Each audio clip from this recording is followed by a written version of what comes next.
सो है गाइस, आज की वीडियो में मैं आपसे बात करने वाला हूँ calculate CFSE for D6 system in the presence of weak field and strong field complexes. ठीक है, तो सबसे पहले बात कर लेते हैं ऑक्टाहेड्रल में अगर स्प्लिटिंग होती है तो कैसे होती है। अगर स्प्लिटिंग होती है तो T2G उनमें नीचे रहता है जिसका कंट्रीब्यूशन रहता है एक ऑर्बिटल का -0.4। ठीक है, और EG हमारा ऊपर रहता है जिसका कंट्रीब्यूशन रहता है प्लस के 0.6। और ये जो सेंटर दिख रहा है आपको बीच में, इसको हम कहते हैं बैरी सेंटर। ठीक है, ये अभी उतना इम्पोर्टेंट नहीं है CFSE निकालने के लिए, पर है। ठीक है, अब बात करते हैं D6 सिस्टम वीक फील्ड के लिए। ठीक है, अगर वीक फील्ड अगर आपको कहीं भी दिखे तो मतलब आपको कभी भी उसमें इलेक्ट्रॉन की पेयरिंग नहीं करानी है।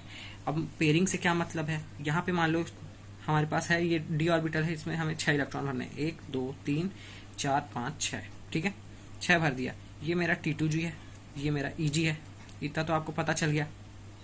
तो अब इनमें 6 इलेक्ट्रॉन भरेंगे तो पेयरिंग नहीं करानी है। उसका मतलब क्या, 1 2 3 4 5, मतलब कि पहले 5 इलेक्ट्रॉन भरेंगे, फिर जो छठवां इलेक्ट्रॉन आएगा फिर वो यहाँ पे आएगा T2G में, छठवां इलेक्ट्रॉन वापस नीचे आएगा T2G में। ठीक है, अब अगर इसका हम वो निकालें CFSE निकालें ऑक्टाहेड्रल के लिए, तो इसका फॉर्मूला है CFSE is equals to m into 0.6 minus n into 0.4, जहाँ पे m है हमारा number of electron in EG orbital. ठीक है, number of electron in EG orbital, और जो n है हमारा number of electron in T2G orbital. ठीक है, अगर हम इसका CFSE वैल्यू निकालें तो आएगा हमारा m का वैल्यू यहाँ पे क्या है, इस केस में m का वैल्यू हमारा 2 और n का वैल्यू हमारा 4।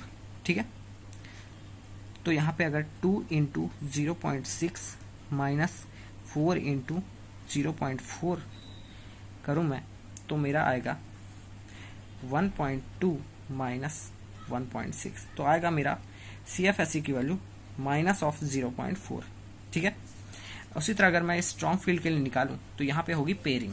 पेयरिंग से मेरा क्या मतलब है, 1 2 3 4 5 6। ठीक है, पेयरिंग हो रही है मतलब पहले मैं 1 2 3 भरूंगा, फिर मैं 4 5 6।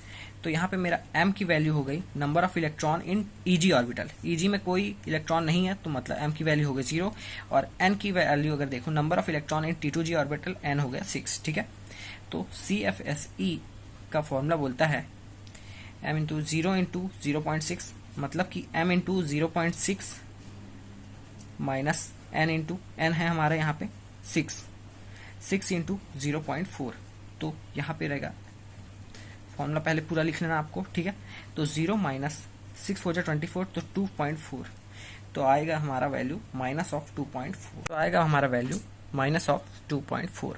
ठीक है, सो गाइस ये था एक छोटा सा वीडियो।